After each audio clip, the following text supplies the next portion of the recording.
Vote کر کے دوڑ کے اپنے والد کے پاس جاتی ہے، ظالم فرعون کے پاس جاتی ہے اور کہتی ہے ابو جان ذرا دیکھو، میرے گھر میں پلنے والی میری نوکرانی، میرے مال و دولت پر رہنے والی، گزارا کرنے والی، میرے گھر میں رہ کر کے،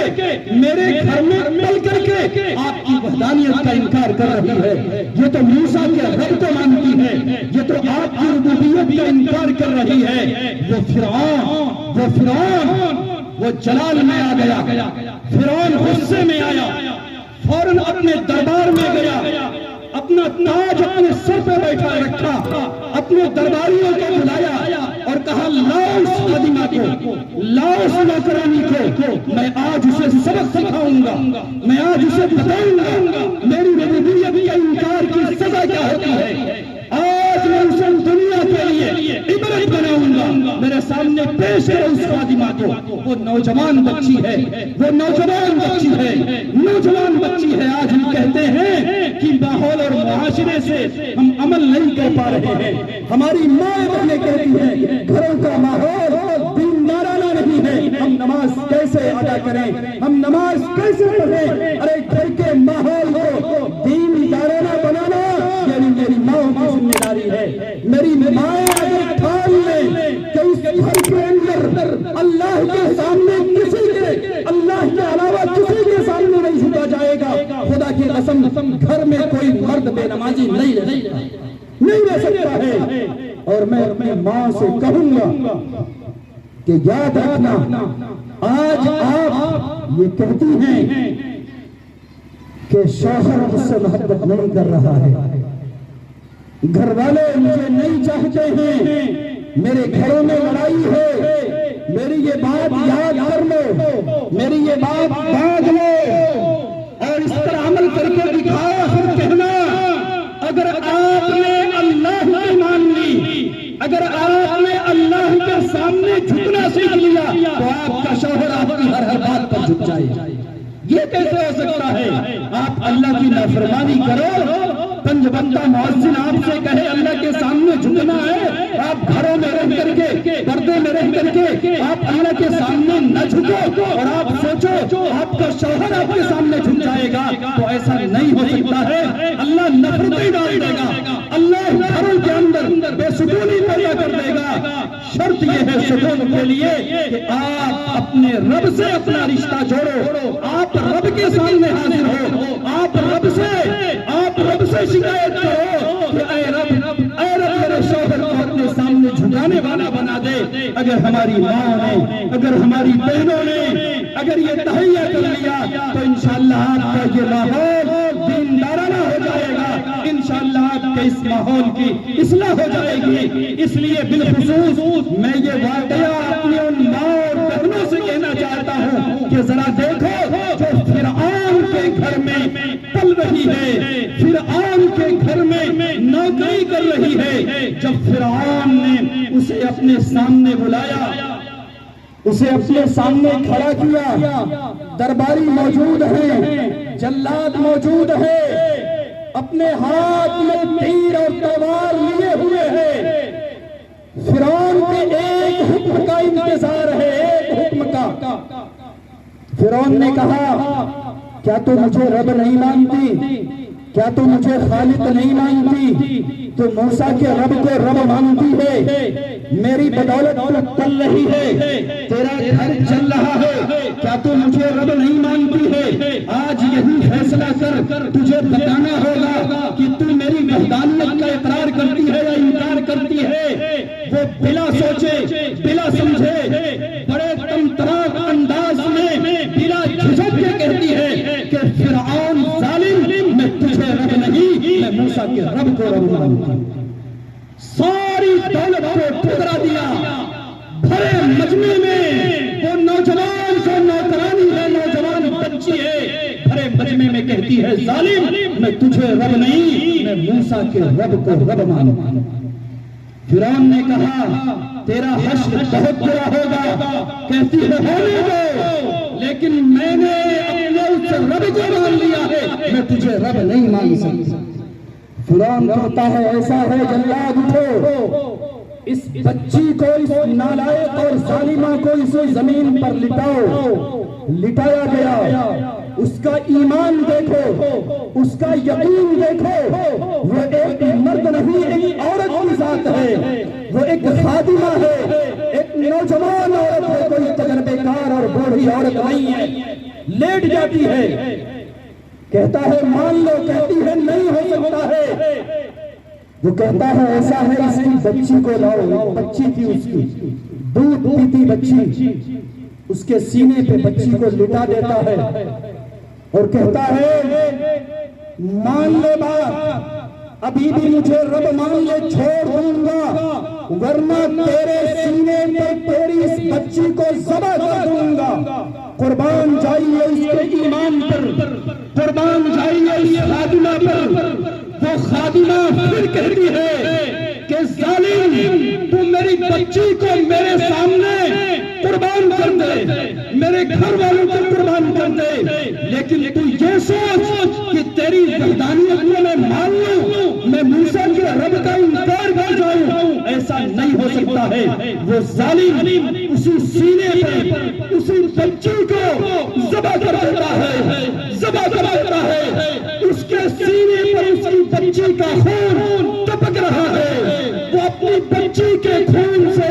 شرابور ہے، پھر بھی وہ کہتا ہے کہ ابھی بھی تو بات مان جا، ورنہ تیرے ساتھ یہی حشر کروں گا۔ وہ بچی ابھی بھی اسی جذبے کے ساتھ، اسی ہوش و حواس کے ساتھ یہ کہتی ہے ظالم، مجھے بھی تو مار ڈال، میری موت موسیٰ کے رب پر ہوگی، تیری ربوبیت پر میری موت نہیں ہو سکتی ہے۔ اس نے سوچا ابھی فوراً ماروں گا، اس کو سزا مختصر ملے گی۔ اس نے اپنے دربار میں بہت سارے بچھوؤں کو پالا تھا، وہ بچھوؤں کو ان کے اوپر رکھ کر کے سزائیں دیا کرتا تھا۔ اس نے اپنے جلادوں سے کہا بچھوؤں کو لاؤ، اس کے پورے جسم پر ڈال دو، اس کو موت کڑ کر کے ہونی چاہیے۔ سارے جسم پر بچھو ہیں، اسے تکلیف کا عالم ہے،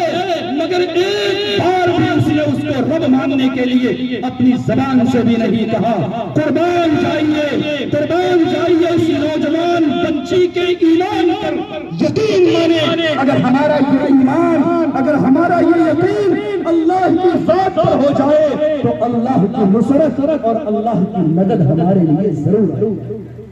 ہم نصرت کے طالب ہیں اللہ کی،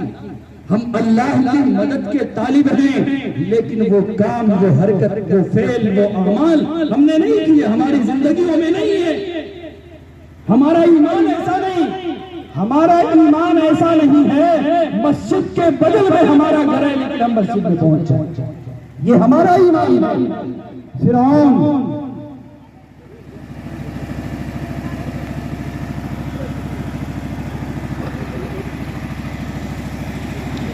چونکہ اسے عادت تھی، وہ ظالم تھا، لاکھوں کو اس نے اپنی حکومت میں، اپنی سرداری میں، جیل کی سلاسوں میں ڈالا تھا، اسے کوئی فکر نہیں تھی، اسے کوئی فکر نہیں تھی، اس لیے اس نے قتل کروائے اور اس قتل پر نادم نہیں ہو رہا ہے۔ گھر پہ جاتا ہے، گھر پہ سب سے محبوب بیوی حضرت آسیہ کو بلاتا ہے۔ حضرت آسیہ فرعون کی بیوی ہیں، بادشاہ وقت کی بیوی ہیں، وہ بادشاہ جو اپنے آپ کو رب بھی کہہ رہا ہے، جو اس کی ربوبیت کا انکار کر رہا ہے، اسے موت کے گھاٹ اتار رہا ہے۔ بڑی خوبصورت خاتون تھی، اللہ نے حسن و جمال عطا کیا تھا، حسن و جمال کی وجہ سے اس نے شادی کی تھی اور اپنی بیوی بنا کر کے رکھا تھا حضرت آسیہ۔ وہ گھر پہ جاتا ہے، جس طریقے سے ایک شوہر جب کوئی کارنامہ انجام دیتا ہے تو گھر پہ آ کر کے اپنی بیوی سے ضرور کہتا ہے کہ آج میں نے یہ کارنامہ انجام دیا ہے۔ جب بستر پر پہنچتا ہے، تنہائی میں ہوتا ہے، حضرت آسیہ سے کہتا ہے آسیہ دیکھو، آج میں نے ایک نوجوان بچی کو جو میرے گھر میں خادمہ تھی، آج میں نے اپنے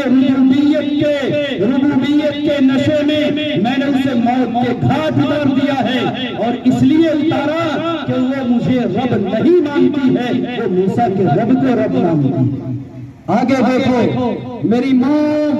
فرعون کی بیوی آسیہ ہیں، جب انہوں نے اتنا سنا کہ موسیٰ کے رب کو رب ماننے کی وجہ سے اس نے موت کے گھاٹ اتارا ہے، کچھ نہیں سوچا، کچھ نہیں دیکھا، کسی مال اور کسی دولت اور کسی جائیداد کا کوئی خیال نہیں کیا۔ وہ کہتی ہے، ارے فرعون ظالم، تم نے اس نوجوان بچی کا قتل کیا ہے، تو نے تو جھوٹا قتل کیا ہے، تو مجرم ہے، میں تو تجھے بھی رب نہیں مانتی، میں بھی اسی موسیٰ کے رب کو رب مانتی ہوں۔ یہ جلال تھا ان کا، یہ ہمت تھی ان کی، اس بادشاہ کے سامنے کوئی خوف نہیں کیا کہ آج سے یہ بستر چھوڑ جائے گا، آج سے یہ بادشاہ چھوٹ جائے گا، کہیں ایسا نہ ہو کہ میری گردن پر بھی چھری چلا جائے، کچھ بھی نہیں سوچا، فوراً کہا کہ فرعون ظالم، میں بھی تو تجھے رب نہیں مانتی، میں بھی موسیٰ کے رب کو رب مانتی ہوں۔ اتنا کہنا تھا، بستر سے اٹھتا ہے،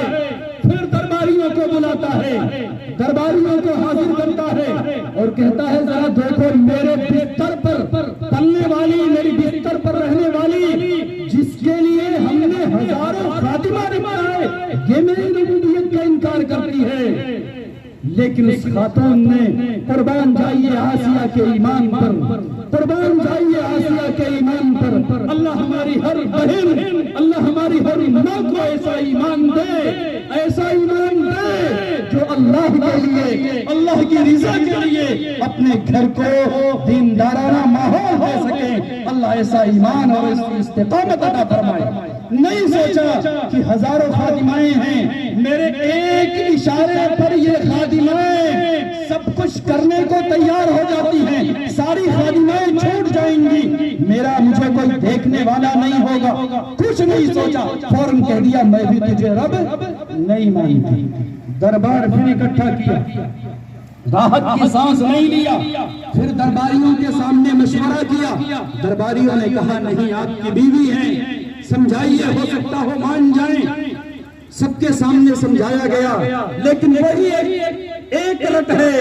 موسیٰ کا رب، موسیٰ کا رب ہمارا بھی ہے اور موسیٰ کا رب تمہارا بھی ہے، اور موسیٰ کا رب پوری کائنات کا رب ہے، یہی ایک رٹ ہے۔ پھر کہتا ہے تم بھی مان جاؤ، ابھی یہ تازہ واقعہ ہے، تمہارے ساتھ بھی یہی حشر کروں گا۔ کہتی ہے فقضی ما انت قاض، کر لے جو چاہتا ہے، کر لے جو چاہتا ہے، میں تو اس رب کو مان چکی ہوں جو تیرا بھی رب ہے۔ اب درباریوں کو حکم کرتا ہے آؤ اس کے جسم سے کپڑے اتارو، اس کو ننگا کرو۔ سوچو ایک عورت کے لیے، وہ بھی جو ایک خاتون، جو ایک بادشاہ کی بیوی رہ چکی ہو، ایک عام عورت کا اگر لباس عام مجمع میں اتارا جائے شرم سے مر جائے گی وہ عورت۔ عورت کے اندر حیا ہوتی ہے، عورت کے اندر پاکیزگی ہوتی ہے، عورت کے اندر شرم ہوتی ہے، اگر بھرے مجمع کے اندر اس کا لباس اتارا جائے شرم سے ڈوب مرے گی وہ۔ لیکن وہ موسیٰ کے رب کو رب مانتی ہے، اس کے جسم سے پورا لباس اتروا دیا گیا اور کہتا ہے اسے زمین پر لٹا دو، اس کے ہاتھ پاؤں کے اندر کیلیں لگا دو، یہ اٹھ نہ سکے، یہ ہل نہ سکے، میرے دربار کے سامنے بالکل لٹاؤ تاکہ اس کو نظر آئے کہ فرعون کو رب ماننے کی وجہ سے آج اس دربار سے میں دھکاری جا رہی ہوں۔ لٹا دیا گیا، اسے دھمکیاں دی جا رہی ہیں کہ تجھے بھی ذبح کر دیا جائے گا، لیکن موسیٰ کے رب کو رب مانتی ہیں۔ فرعون نے حکم دے دیا کہ ایسا ہے اسے ذبح نہیں کرنا ہے، اس کے کھال کو اتارو، ایک ایک کھال کو اتارو۔ اللہ کا کرشمہ دیکھیے، ایک ایک کھال ان کے جسم سے اتارا گیا، لیکن ابھی بھی وہ زندہ ہیں، تھوڑی سی کہیں چوٹ لگ جاتی ہے۔ ہم نے تو زبان سے یہ واقعہ کہہ لیا، آسان لگ رہا ہے، ذرا آپ تصور کرو معمولی سے کانٹا اگر چھپ جائے کتنی تکلیف ہوتی ہوگی۔ ہوگی، پورے مجمع کے سامنے ان کے کھال کو اتارا جا رہا ہے، پورے جسم سے کھال اتار لیا گیا، ابھی بھی وہ کہتا ہے مجھے مان جاؤ، کہتی ہے نہیں ہو سکتا ہے، وہ کہتا ہے سنو تیرے پورے جسم پر مرچ ڈال دوں گا، تو تڑپ تڑپ کر کے مرے گی، وہ کہتی ہے ڈال دے مرچ، میں تیار ہوں، مگر ظالم تجھے رب نہیں مان سکتی ہوں، پورے جسم پر مرچ کو چھڑکوا دیا گیا، تڑپ تڑپ کر کے جان دینے کے لیے تیار ہو گئی، لیکن انہوں نے فرعون کو رب نہیں مانا، موسیٰ کے رب کو آخری دم تک رب مانا ہے، قربان جائے ایسی خاتون پر، اللہ ہر گھر میں ایسی خاتون پیدا کرے، اللہ ہماری خاتون کو ایسا ایمان عطا کرے، ایسا یقین عطا کرے، انشاءاللہ اگر یہ یقین ہمارا بن گیا، اگر ایسا ایمان ہمارا بن گیا تو اللہ کے احکامات پر، اللہ کی بھیجی ہوئی شریعت پر، جناب محمد رسول اللہ صلی اللہ علیہ وسلم کی سنت پر عمل کرنا ہمارے